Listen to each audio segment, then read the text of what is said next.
Assalamualaikum warahmatullahi wabarakatuh.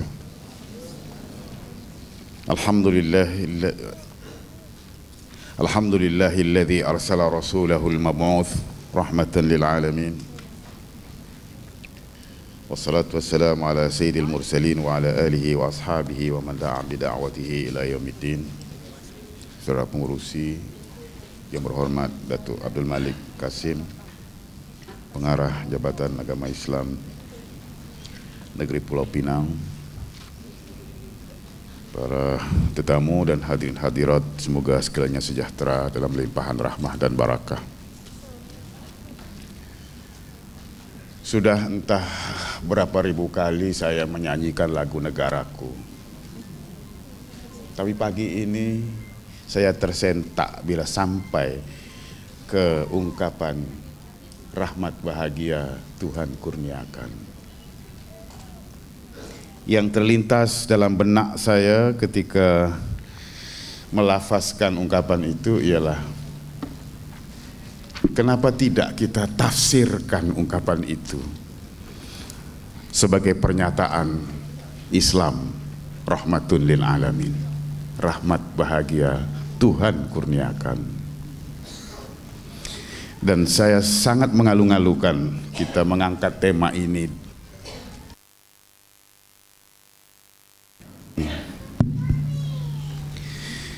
karena Islam sedang mengalami krisis pencitraan. Islam yang rahmah dan ramah itu ditanggapi ramai sebagai agama yang keras, garang, dan ganas. Memang sebahagiannya karena propaganda musuh, tapi mungkin juga citra seperti itu terbina karena perilaku sebahagian dari orang-orang Islam sendiri yang menampilkan Islam dengan wajah yang garang, keras, dan ganas. Kita sebagai umat Islam yang hidup dalam situasi seperti sekarang ini dituntut untuk melakukan suatu koreksi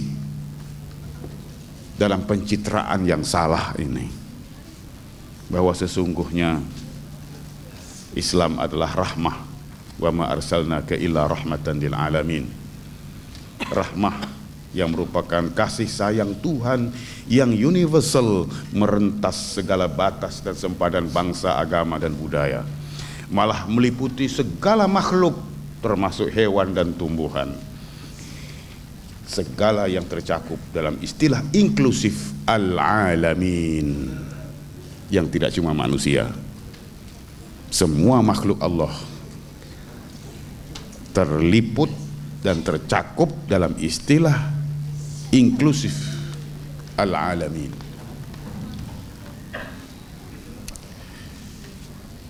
Kertas saya ada diedarkan, tapi untuk waktu ini jangan baca dulu. Saya akan sampaikan ucapan tentang Islam rahmah ini versi Pulau Pinang. Itu versi yang terlalu akademik. Nanti aja dibaca bila dah pandai.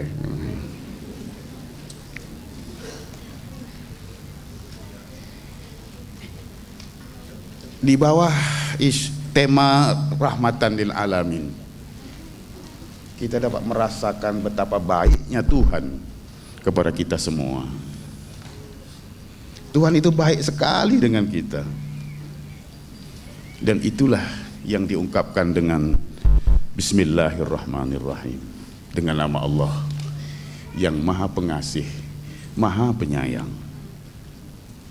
Memang Tuhan punya banyak sifat, sampai 99 namanya. Ada Jabbar, ada Qahar, ada macam-macam. Tapi yang dikedepankan adalah Ar-Rahman, Ar-Rahim. Tuhan mengedepankan yang dua ini, Ar-Rahman, Ar-Rahim. Dalam Al-Fatihah kita sebut Bismillahirrahmanirrahim, Alhamdulillahi Rabbil Alamin, Ar-Rahmanir Rahim, diulang lagi.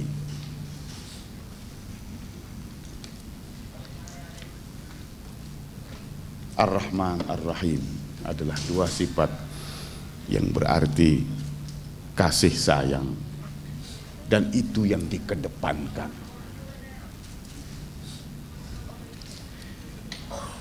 Ar-Rahman Ar-Rahim adalah dua nama, ismani mustaqani min ar-rahmah.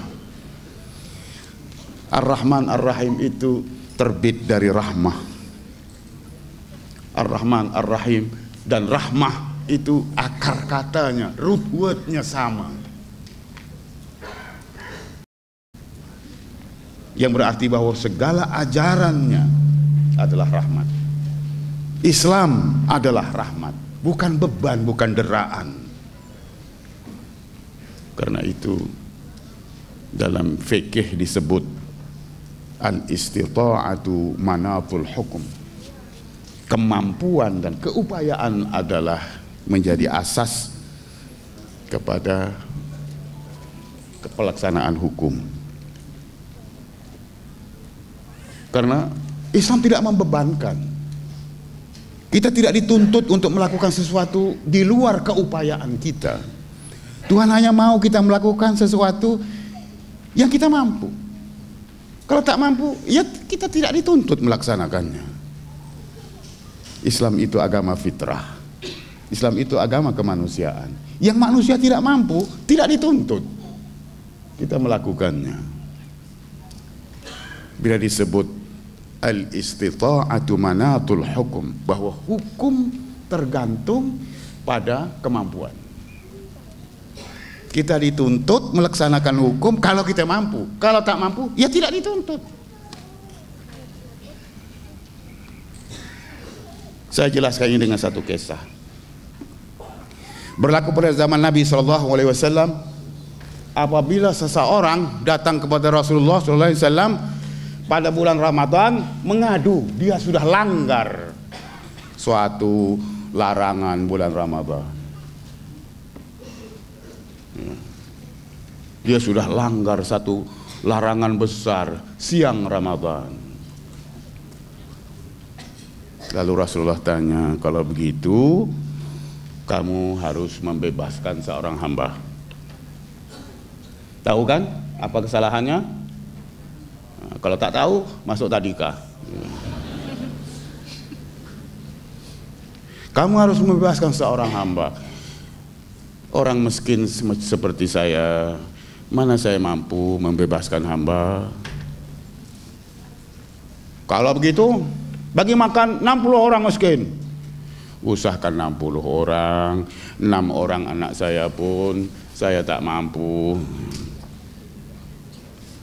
Kalau begitu, puasa 2 bulan berturut-turut. Usahakan 2 bulan, yang sebulan ini pun saya sudah langgar. Jadi Rasulullah sampai terdiam. Nah, diapakan orang ini? Dia sudah langgar satu hukum. 3 option, satu pun dia tak mampu lakukan. Dalam keadaan dia Rasulullah terdiam itu, tiba-tiba ada seseorang datang membawa tamar, sebekas tamar. Oh, ini kebetulan sekali, kata Rasulullah. Ah, ini tamar ini saja kamu sedekahkan kepada orang miskin. Dia jawab, mana ada orang lebih miskin dari saya. Sampai Rasulullah ketawa. Rasulullah ketawa sampai nampak gigi siung itu. Ya sudah, kalau begitu, ambil aja tamar ini, bawa balik, bagi makan anak istri kamu, selesai. Nah, itulah yang namanya al-istita'atu manatul hukum, bahwa hukum tergantung kepada keupayaan. Kadang-kadang buat salah pun untung. Kalau dia tak langgar, pantang Ramadhani, tak dapat dia sebekas tamar itu. Itu yang dimaksudkan Islam itu rahmat, bukan beban, bukan penderaan. Saudara sekalian,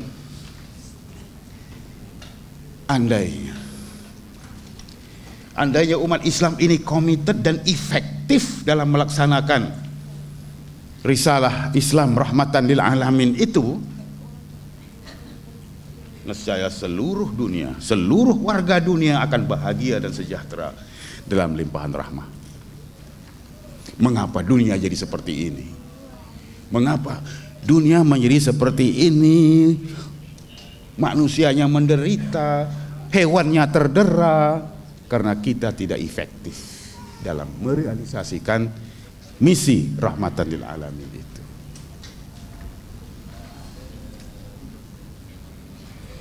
Manusianya terancam,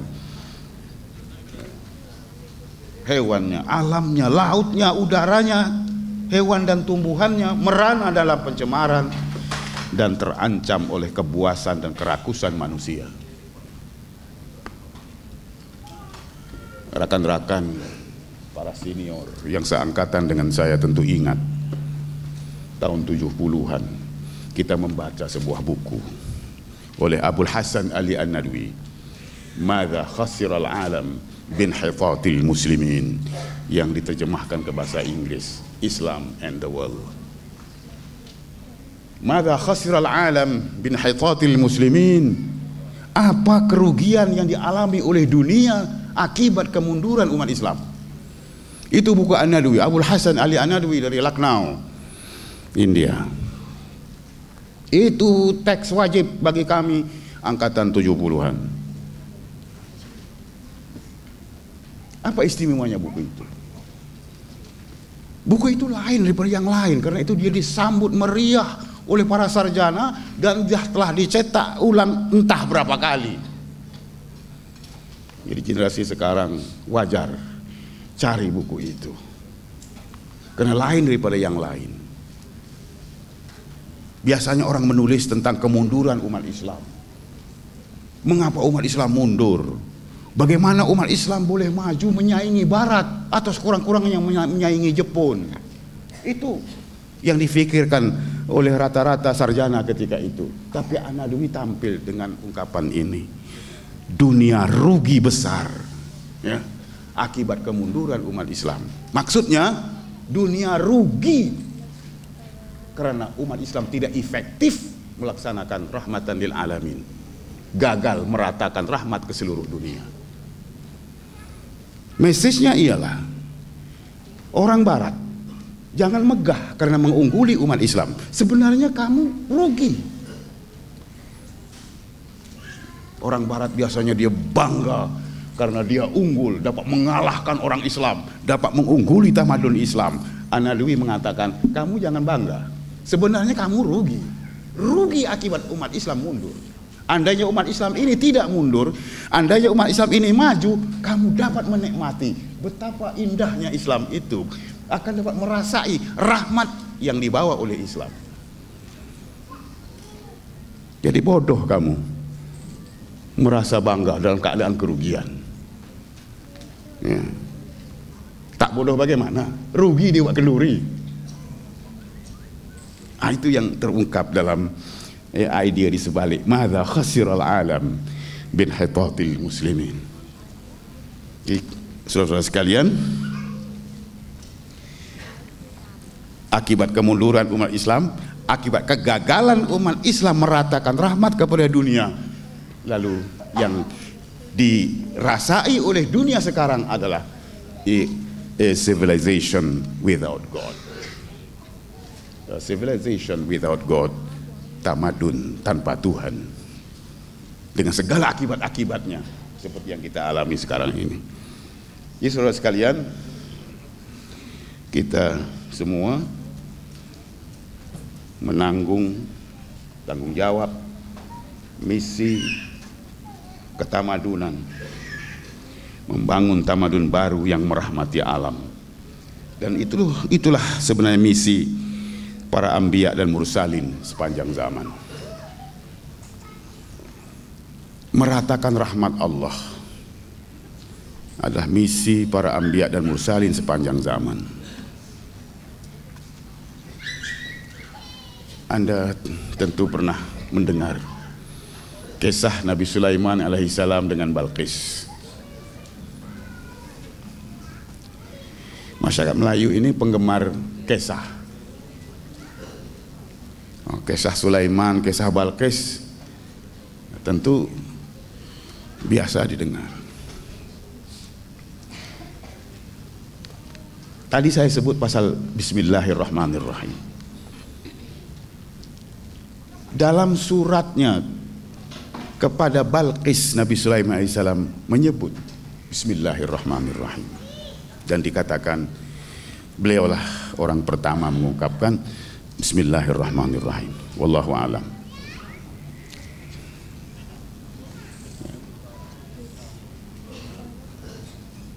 Ketika Sulaiman mengajak Balqis menerima agama Allah, mengajak Balqis beriman, yang dikedepankan adalah Rahman Rahimnya Tuhan. Itu yang disebut oleh Balqis dalam surah An-Naml. Qalat ya ayyuhal mala'u inni ulqiya ilayya kitabun karim innahu min Sulaiman wa innahu bismillahirrahmanirrahim. Aku menerima satu surat yang mulia, kitabun karim, surat yang mulia. Ini bukan sembarang surat nih. Surat ini istimewa sekali. Ya, surat yang sangat istimewa. Ia datang dari Sulaiman. Wa innahu bismillahirrahmanirrahim. Dan surat ini mengandungi kata-kata Bismillahirrahmanirrahim, dengan nama Allah yang Maha Pemurah, Maha Penyayang. Jadi yang dikedepankan itu Ar-Rahman, Ar-Rahim, pengasih, penyayang. Tentang kemudian Nabi Sulaiman marah sampai dia ancam akan menyerang Balqis, itu salah Balqis. Yang diminta dari Balqis, Allah ta'lu alayya wa'tuni muslimin. Ya, dia panggil Balqis datang untuk beriman. Balqis anto hadiah. Wa inni mursilatun ilaihim bihadiyatin fanaziratun bima yarji'ul mursalun. Ya. Sulaiman minta dia datang beriman, Balqis anto hadiah mewah. Tentu saja Sulaiman tersinggung. Dia pikir aku ini apa? Dia pikir aku ini minta donation. Ya. Tersinggung dia. Ya. Bawa balik hadiah ini. Aku bukan minta ini. Jadi, Sulaiman dapat donation, dihantar balik.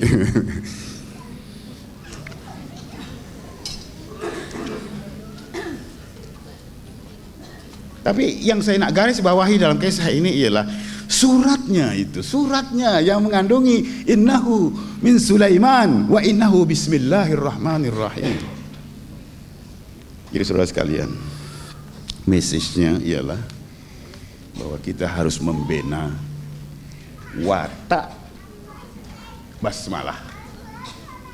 Bismillahirrahmanirrahim itu biasanya disebut dengan singkatan basmalah.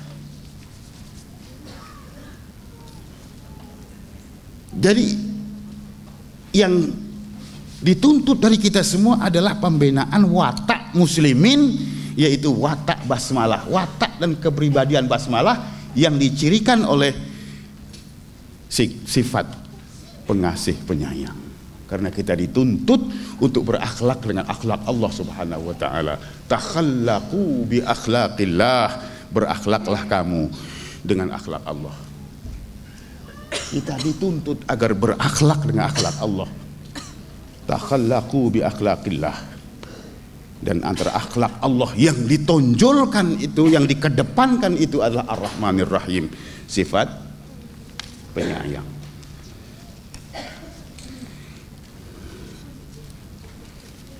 Jadi watak dan kepribadian basmalah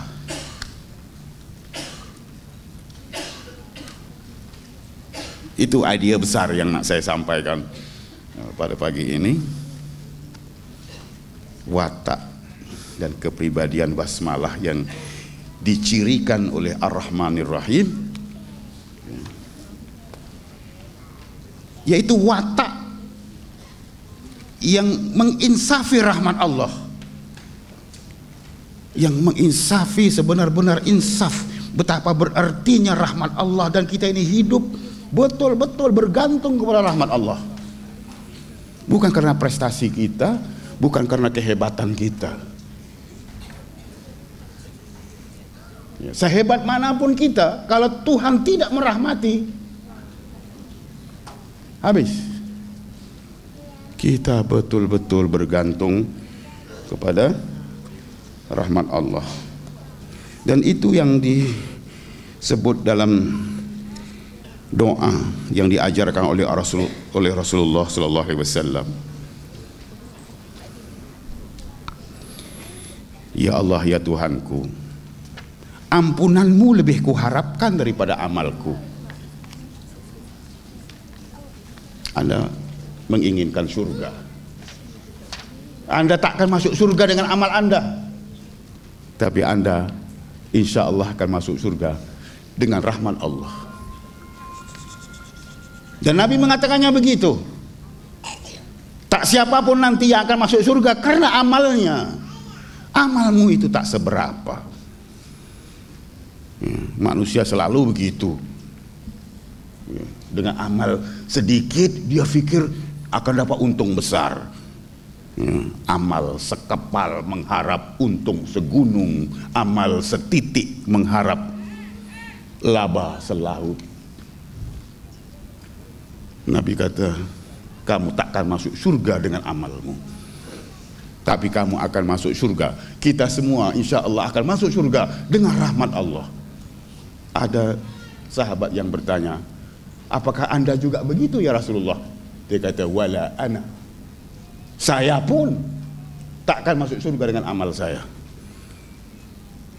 Kita masuk surga dengan rahmat Allah. Kalau Tuhan tak bagi rahmat, ya ternafilah semuanya.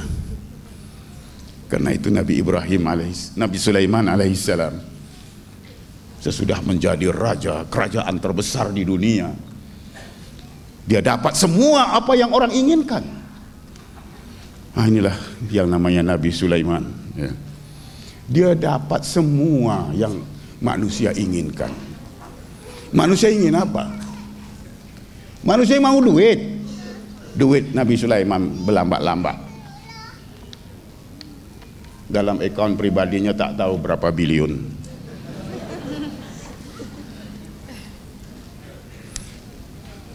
Manusia mau apa? Mau duit. Duit Nabi Sulaiman, khazanah Nabi Sulaiman tak habis-habis. Ya. Manusia mau apa? Mau kuasa. Dia punya kerajaan terbesar yang tak tertandingi oleh kerajaan manapun. Manusia mau apa lagi? Duit, kuasa, istri glamour. Dia dapat istri glamour, yang glamournya sepanjang zaman. Tak macam istri-istri glamour yang sebentar kemudian habis, redup dalam glamour orang lain. Balqis tetap glamour sepanjang zaman. Sesudah dia merasa ini semua, keinginan terakhirnya ialah wa adkhilni bi rahmatika fi ibadikas salihin. Apalah arti ini semua? Tanpa aku kau terima menjadi ibadikas salihin, hambamu yang saleh. Anda boleh jadi apa saja. Nah, jadi yang berhormat, ya amat berhormat, silakan. Tapi akhirnya ya harus end up dengan wa adkhilni bi rahmatika fi ibadikas salihin. Masukkan aku ya Allah dengan rahmatmu ke dalam kalangan hamba-hambamu yang saleh. Pangkat besar. Kalau tidak masuk dalam golongan hamba-hamba Allah yang saleh, nak buat apa? Tapi kedudukan sebagai ibadikas salihin, hambamu yang saleh itu dapat diraih birahmatika, dengan rahmatmu, tidak dengan prestasi kita. Ya Allah, ya Tuhanku, ampunanmu lebih kuharapkan daripada amalku. Memang aku beramal sebanyak mungkin, tapi aku tak haraplah dengan amal nih. Aku lebih mengharap pengampunanmu. Rahmatmu lebih luas daripada dosaku. Rahmatmu lebih luas daripada dosaku. Aku banyak dosa, hari-hari melakukan dosa, tapi rahmatmu lebih luas dari dosaku. Rahmatmu, andainya rahmatmu, ya, bila aku tak pantas mencapai rahmatmu, apabila aku tak layak karena kekotoran dan kejahatan aku, maka aku tak layak mencapai rahmatmu. Tapi rahmatmu boleh sampai kepada apa saja. Wasi'at kulla syai'. Rahmat Allah itu meliputi semua yang jahat dan yang baik. Wasi'at kulla syai', artinya rahmat Allah itu boleh sampai kepada siapa saja dan kepada apa saja. Dan aku ya Allah termasuk kulla syai' itu. Aku termasuk apa saja dan siapa saja itu. Sampaikanlah rahmatmu kepada aku ya Arhamar Rahimin. Begitu doa yang diajarkan oleh Rasulullah SAW kepada kita. Jadi rahmat Tuhan itu luas, boleh sampai kepada apa saja dan siapa saja. Soalnya kita harus sampaikan amanah Allah kepada kita itu. Jangan disekat-sekat. Kita saja yang harus membolot semua rahmat, orang lain biar terlaknat semuanya. Ini bukan sikap pelanjut misi nabawi, wa ma arsalnaka illa rahmatan lil alamin. Barangkali Anda pernah mendengar kisah seorang bedui. Kisah bedui yang kencing dalam masjid. Semua orang tahu itu. Yang mengaji lah, yang tak mengaji tak tahulah.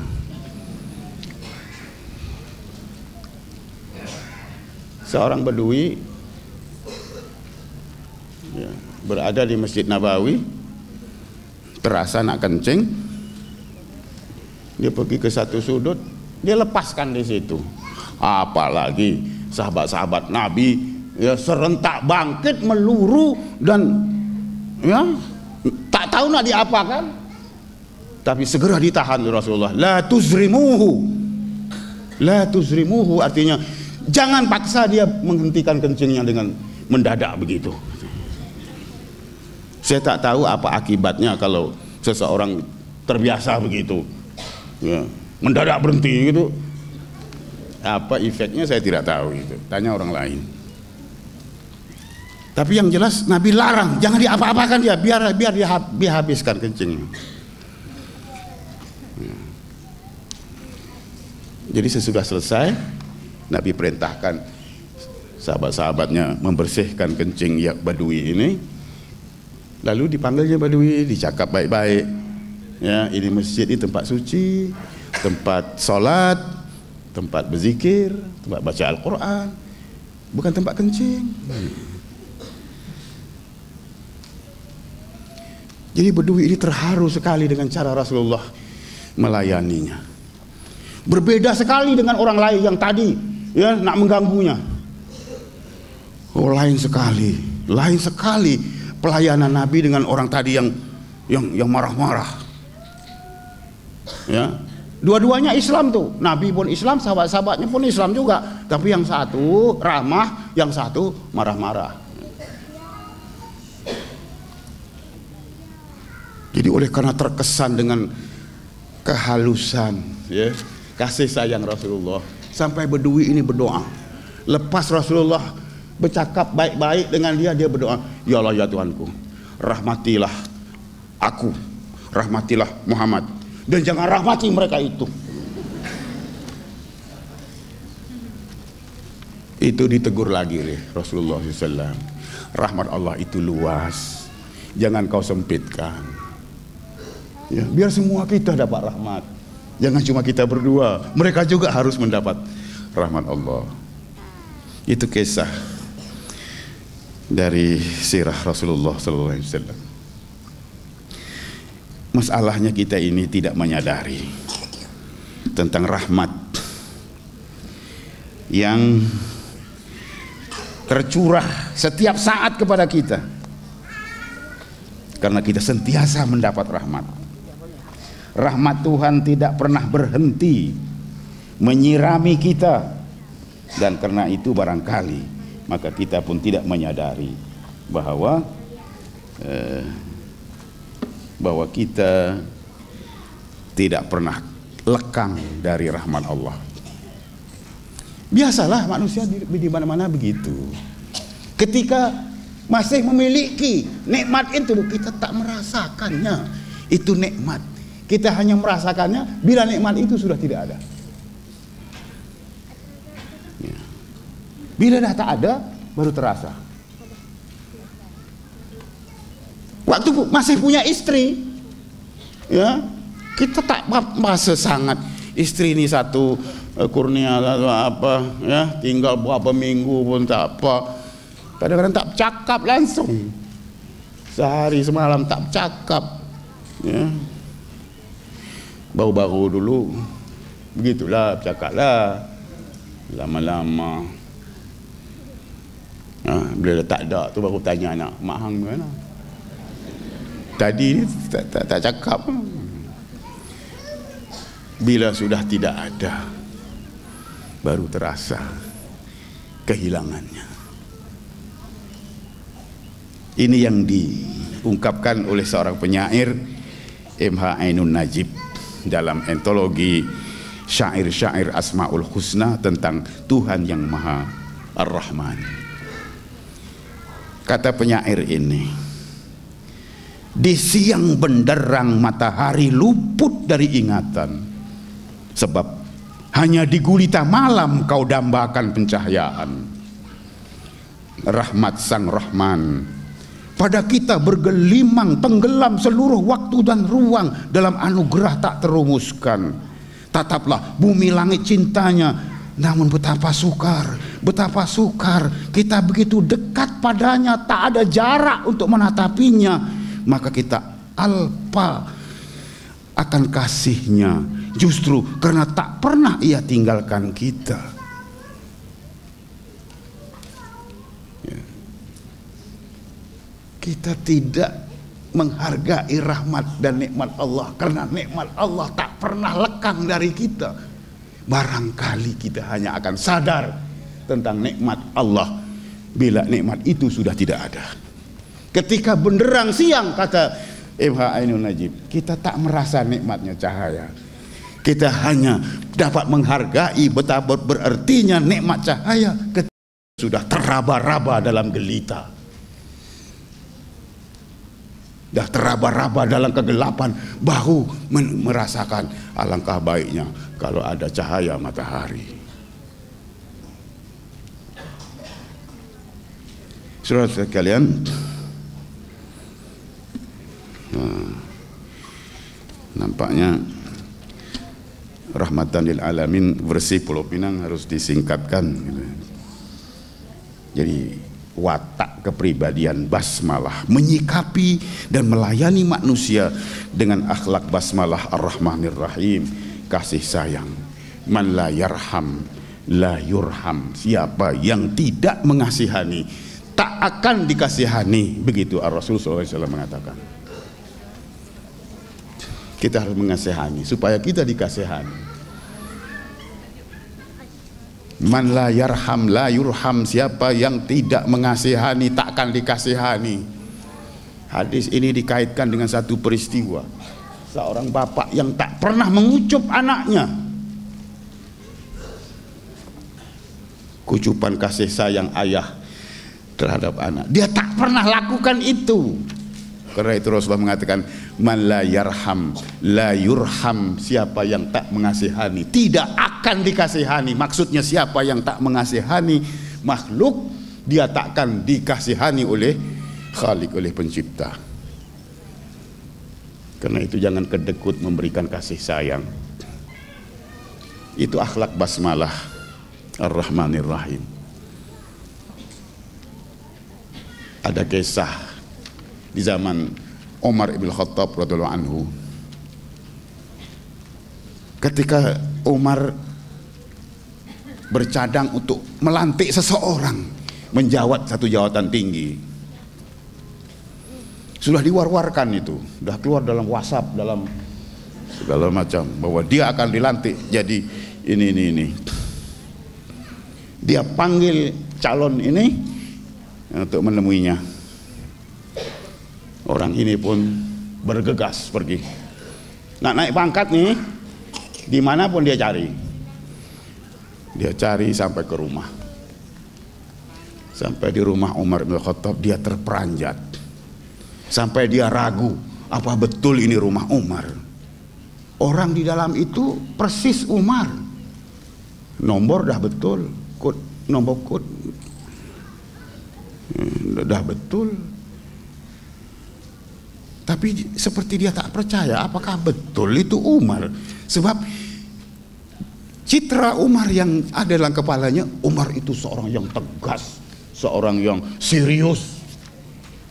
Tapi di rumah itu dia sedang menyaksikan seseorang seperti Umar sedang main-main dengan anaknya, berkejar-kejar ke sana kemari, tak tahu main apa, main pedang-pedang, main tembak-tembak barangkali, sorok menyorok gitu. Tapi sudahnya dia dapat memastikan tak salah, memang dia Umar. Dia masuk, dipersilakan masuk. Pertanyaan pertama orang ini kepada Umar, ataf'al hadha wa anta amirul mu'minin. Ataf'al hadha wa anta amirul mu'minin. Engkau lakukan ini, wah kan engkau buat macam ni. Lari sana lari sini, nyorok sana nyorok sini dengan anak-anak. Macam ni. Wa anta amirul mu'minin, engkau ni amirul mu'minin kan? Anda ni kan yang amat berhormat nih. Macam ni ke di rumah? Bila Umar ditanya begitu, dia tanya balik pada orang ini, yang kamu heran sangat tengok aku macam ini, kamu di rumah macam mana? Wah, orang ini dengan jujur memberitahu, saya kalau di rumah saya jaga wibawa saya sebagai pegawai tinggi kerajaan Jusa. Setiap kali aku masuk rumah, la yaqumul jalis wa la yajlisul qaim. Setiap kali aku masuk rumah, yang tengah berdiri itu terpacak terus, keras gitu. Yang tengah duduk raja lempuk. Li syiddati haibati, karena hebatnya aku. Umar tanya, betul begitu? Betul ya Amirul Mukminin. Kalau begitu, kata Amirul Mukminin, tak jadi aku lantik kamu jadi pegawai tinggi. Dia heran. Ini boleh, macam mana boleh jadi ini kan? Ada kaitan apa dengan JPA ini? Umar jawab, kaifa tarhamul muslimin? Kaifa tarhamul muslimin wa anta la tarhamu auladak? Bagaimana mungkin kamu mengasihani al-muslimin?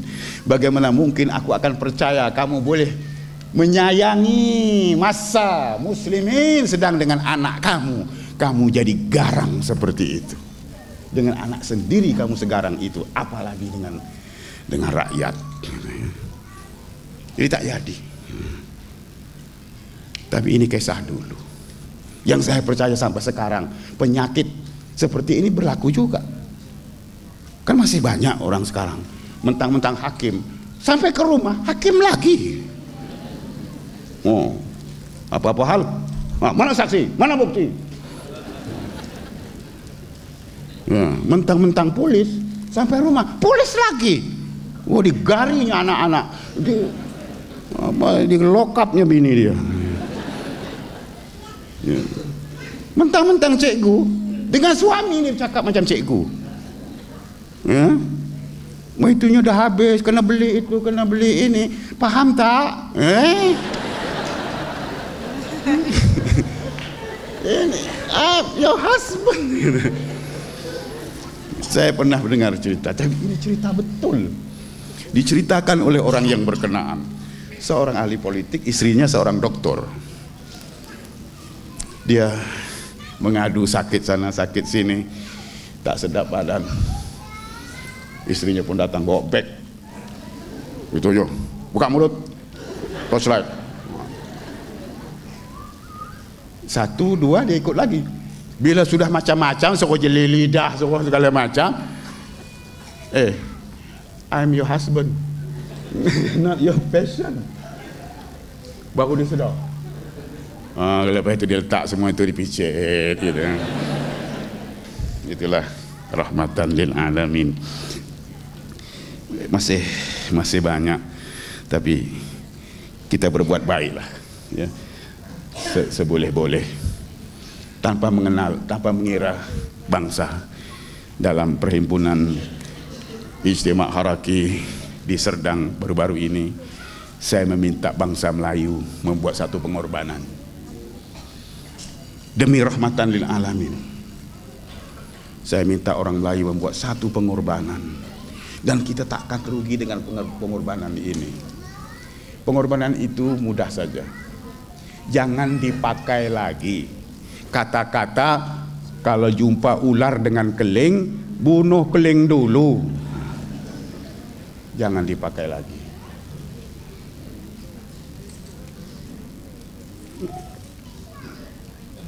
Saya sadar masalahnya karena kata-kata ini sudah kita pusaka entah sejak bila, dan ia merata sampai ke Sumatera.